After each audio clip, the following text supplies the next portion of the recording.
कोई भी फैसिलिटी, कोई भी सुख सुविधा मुफ्त में नहीं आएगी। तो माता पिता होंगे तो इंटरफेरेंस होगा। उनके लिए आप बच्चे हो, हमेशा बच्चे रहोगे।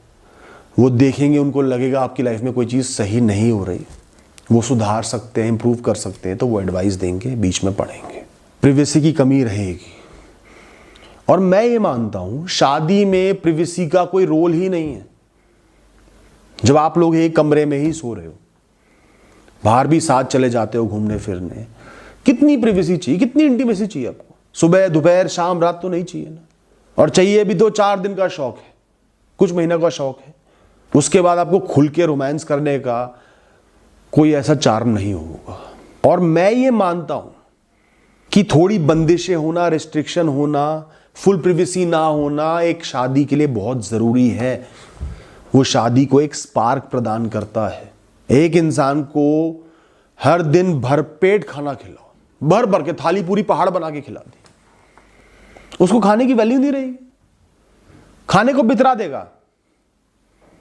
आ रहा है, नहीं आ रहा। एक इंसान को थोड़ा तरसा के खाना मिलेगा, लिमिट में खाना मिलेगा, पेट भर रहा है पर लिमिट में, ओवरलोडिंग नहीं हो रही, थोड़ा पेट खाली भी छूट जाता है, उसको खाने की कदर रहेगी।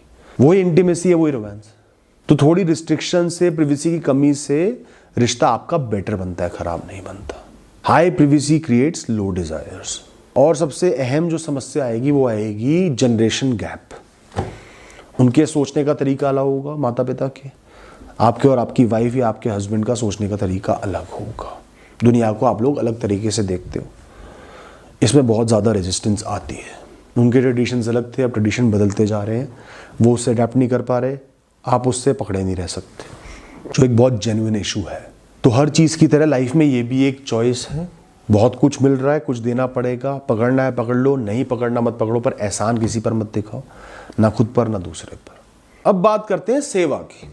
माता पिता अकेले नहीं रह सकते, बीमार रहते हैं, इंडिपेंडेंट नहीं है, संसाधन नहीं, बहुत बूढ़े हो गए, तो आप उन पे कोई डोनेशन नहीं कर रहे, दान नहीं कर रहे, उनको अपने साथ रख के उनकी सेवा करके 10 जन्मों के पुण्य इकट्ठा नहीं कर रहे हो। I am sorry. ना आप सेल्फलेस हो। माता पिता की सेवा करना सेल्फलेस होना नहीं है। इसका मतलब है आप एक भावनात्मक इंसान हो, आपके अंदर प्रेम की भावना है, आप एक पैसा खाने वाले रोबोट नहीं हो, डिजायर्स पर जीने मरने वाले रोबोट नहीं हो, आपके अंदर प्रेम की भावना है। You are a nice person, you are a good person. आप उनको अकेला नहीं छोड़ सकते। आप उनको अकेला छोड़ दोगे तो आप दिन रात पछताओगे, ग्लानि में जियोगे, आपके जीवन के मायने खत्म हो जाएंगे। इसलिए आपने उनकी सेवा करी है। It's about who you are as an individual. आप एक केयरिंग इंसान हो, आपको संस्कार ऐसे मिले। सेल्फिश इंसान नहीं हो। सेल्फिश होते तो वैसे ही सोचते, छोड़ देते, फिर दया नहीं खाते। तो माता पिता की सेवा इसलिए करो क्योंकि आपको खुद के बारे में अच्छा लग रहा है। ये एक सेल्फ एक्चुअलाइजेशन नीड है। इंसान फुलफिल महसूस करता है, ऊंचा महसूस करता है। जिस इंसान ने आधे जीवन पाल पोस कर बड़ा करा, एक एक चीज की आपकी केयर करी, जो अथॉरिटी पे थे इतने लंबे समय तक, आज वो आपकी तरफ नजरें उठाकर देखते हैं प्रेम भाव से कि ये मेरा कर रहा है। इससे बड़ी अचीवमेंट इस दुनिया में कोई हो ही नहीं सकती। दोस्तों, कितना ही पैसा कमा लेना, इससे बड़ा सुख आपको कभी भी महसूस नहीं होगा। मेरा एक दोस्त है, उसके एक लड़की से सालों साल का रिश्ता था, प्रेम था, बहुत प्रेम था, लेकिन उसने उस लड़की को सिर्फ इसलिए छोड़ दिया, वो लड़की फैमिली गर्ल नहीं थी, उसको परिवार नाम की चीज से नफरत थी। माता पिता, भाई बहन, दोस्त यार, कुछ नहीं, तू और मैं और तू एक कमरे में बंद हो और जीवन भर के लिए चाबी खो जाए। लड़के ने बहुत कोशिश करी पर वो नहीं मानी, उसकी नफरत बढ़ती गई, तो लड़के ने उसे त्याग दिया। अब त्याग तो दिया, प्रेम तो था ही, बहुत लंबा प्रेम था, गहरा प्रेम था, ये चीजें तो बाद में बाहर आई। उस लड़के को बड़ा अफसोस होता रहा कि यार मैंने उसे क्यों छोड़ दिया, इतना प्रेम था, मेरी तो परवाह करती थी ना, मेरे लिए तो खड़ी रहती थी ना। वो मुझसे कहता कि मेरी जगह कोई और ज़्यादा समझदार इंडिपेंडेंट लड़का होता, नहीं छोड़ता, आज दोनों शादी करके सुख से रह रहे होते। मेरी तो आज शादी भी नहीं हुई, कोई प्रेम करने वाली लड़की नहीं मिल रही। मैंने उसे जवाब दिया, हो सकता है आज उसे कोई और लड़का मिल गया हो जो उसे समझ पा रहा हो, उसके साथ रह पा रहा हो, एडजस्ट कर पा रहा हो उसकी भावनाओं से, या तेरी जगह कोई और इंडिपेंडेंट लड़का होता जो इतनी परवाह नहीं करता, प्रेम को ऊपर रखता, शादी कर लेता। बिल्कुल ठीक बात है, पर तू वो नहीं है। You are not that person. तू तू है ना, तेरी इंडिविजुअल आइडेंटिटी है, तेरे संस्कार, तेरी सोच, तेरा जीवन जीने का तरीका अलग है, तभी तो तू हर इंसान से अलग है। इस दुनिया में ऐसे भी लोग हैं जो कभी शादी करेंगे नहीं।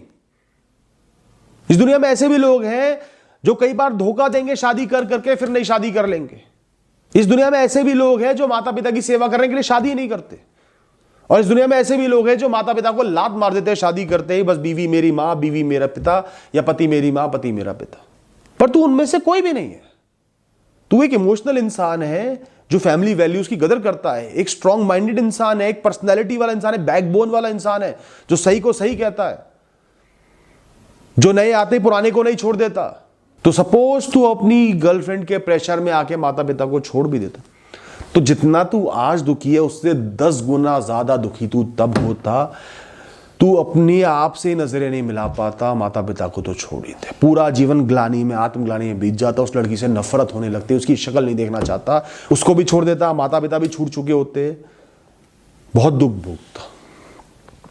अपने फैसले पर गर्व कर, उस समय तूने सही चुनाव किया, अपने संस्कारों की सुनी, भावनाओं में नहीं बहा, अट्रैक्शन में, वासना में नहीं बहा। ये तेरी जीत है, इसका अफसोस मत कर भी ले, पर है तेरी जीत ही। तो तूने उस लड़की को अपने माता पिता के लिए छोड़ के पहली बात उन पर कोई एहसान नहीं किया, ना कभी जताई हो कि आपके लिए मैंने उसको छोड़ दिया। नहीं जी, अपने लिए छोड़ा, because you are that person. उसको मेरी बात समझ में आ गई, धीरे धीरे करके उसका अफसोस करना बंद हो गया। अब बात करते हैं, आप अपने माता पिता के साथ नहीं रह सकते, बहुत रीजंस हो सकते हैं। काम के वश आप लोगों को अलग रहना पड़ रहा है, आपके पति या पत्नी और आपके माता पिता की बिल्कुल नहीं बनती, झगड़ा ही रहता है, बदतमीजियां ही रहती है, आप कुछ भी कर लो बात और खराब ही हो रही है, या माता पिता का इंटरफेरेंस बहुत ज़्यादा है, हर चीज़ में टोका टाकी, आपके लाइफ पार्टनर को हर चीज़ में कंट्रोल करने की कोशिश, ताने देना, या आपका जो लाइफ पार्टनर है वो बड़ा एरोगेंट है, बहुत इंडिपेंडेंट है, उसको नहीं चाहिए बिल्कुल भी इंटरफेरेंस, नहीं बर्दाश्त होता, जो भी रीज़न आ गया, उसके साथ भी आपके पास एक बहुत बेहतरीन ऑप्शन है अपने माता पिता के लिए खड़े रहने का। पहला तरीका है अलग रहो पर साथ रहो, मतलब या तो अलग अलग फ्लोर्स ले लो या आसपास घर ले लो, और हर दिन निश्चित रूप से माता पिता के साथ आप समय बिता रहे हो। एक मील उनके साथ ले लिया या एक मील सब साथ ले रहे हो, शाम को साथ में 1-1.5 घंटे बैठ रहे हो, कोई ज़रूरत है आप खड़े हो, अवेलेबल हो, इमरजेंसीज में खड़े हो, और अलग एक पर्सनल लाइफ भी है। और ये आप चंद किलोमीटर दूर रहकर भी कर सकते हो, 3-4 किलोमीटर दूर हो तो भी कोई इतनी बड़ी बात नहीं है, आजकल ट्रैवल करना इतना मुश्किल तो है नहीं। अब दूसरा ऑप्शन है जब आपको बहुत दूर रहना पड़ जाए, नहीं मिल रहा आसपास जगह, या काम की जगह बिल्कुल अलग हो गई, दूसरे शहर ही रहना पड़ रहा है, तो भी कोई बात नहीं। बहुत लोग इस गम में रहते हैं, मैं अपने माता पिता से दूर रह रहा हूँ, उनकी सेवा नहीं कर पा रहा, तो ध्यान से सुनना। बहुत लोग ऐसे हैं, बहुत सारे लोग ऐसे जो माता पिता के साथ रह रहे हैं और सिर्फ उनको टॉर्चर कर रहे हैं, या उनसे कोई मतलब नहीं रखते, एक घर में 2 कमरों में रहते हुए भी उनसे कोई मतलब नहीं रखते। तो उससे बहुत बेटर है बहुत दूर रहकर उनसे मतलब रखना, इन्वॉल्वमेंट रखना। हर दिन आप जरूर उनसे 2 बार बात कर रहे हो, शाम को एक दूसरे के दिन का हालचाल पूछ रहे हो, बता रहे हो, इंपॉर्टेंट मैटर्स डिस्कस कर रहे हो। आपने उनको ये यकीन दिला दिया है कि जब भी आपकी कोई इमरजेंसी होगी, एक फोन कर देना, 24 घंटे में कभी भी कर देना, मैं आके खड़ा हो जाऊंगा।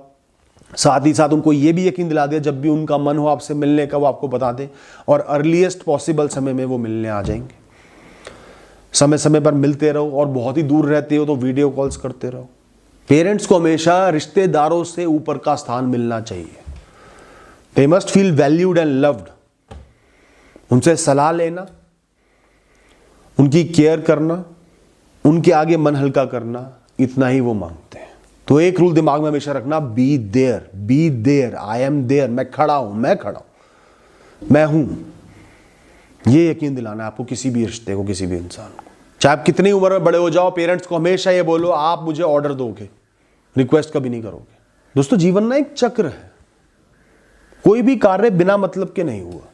जॉइंट फैमिली सिस्टम क्यों पनपा? इसलिए पनपा, पहले इधर उधर की नौकरियां तो होती नहीं थी, कॉर्पोरेट्स होते नहीं थे, एक्सपेक्ट्रेशन होता नहीं था। पहले तो खेती बाड़ी होती थी, छोटे छोटे उद्योग होते थे, काम होते थे, परिवार का काम जुड़ा होता था, तो फादर की लेगेसी बेटा कंटिन्यू करता था। फादर का बिजनेस है तो लड़का वही करेगा, फार्मिंग है वही करेगा, खेती वही करेगा। तो साथ इसलिए रहते थे कि पहले तो बेटा काम सीखेगा, समझेगा, और जब तक वो इतना विजडम नहीं एक्वायर कर लेता, इतना समझदार नहीं बन जाता कि सब कुछ खुद संभाल ले, फादर का इन्वॉल्वमेंट रहता था। होल्ड भी फादर के पास रहता था, कंट्रोल फादर के पास रहता था, ताकि लड़का बिगड़े ना। पहले लोग इतने इमोशनली मैच्योर, इतने इंडिपेंडेंट भी नहीं होते थे कि अकेले रह सके, और वो अकेले नहीं रहते थे इसलिए इतने इमोशनली मैच्योर नहीं हो पाए। पहले फैसिलिटीज़ भी कम थी, गाड़ी की फैसिलिटी, मेडिकल फैसिलिटीज़, और सेफ्टी भी कम थी। बड़े बड़े खेतों के बीच में एक कोठी बनी हुई है, सब साथ रह रहे हैं तो सेफ है। अलग अलग झोपड़ियों में, छोटे छोटे घरों में रह रहे हैं, कोई सेफ्टी नहीं होगी, लोगों से भी जानवरों से भी। तो सब मिला के जॉइंट फैमिली का कॉन्सेप्ट बना। ये बात ऐसी हो गई जैसे शाम के समय आपको जंगलों में यात्रा करनी है, तो आप जितने भी लोगों, 5, 6, 7 लोगों, उस समय आप एक दूसरे का हाथ थाम लोगे और साथ साथ चलोगे एक साथ, तो आप लोग सेफ महसूस भी करोगे और सेफ रहोगे भी।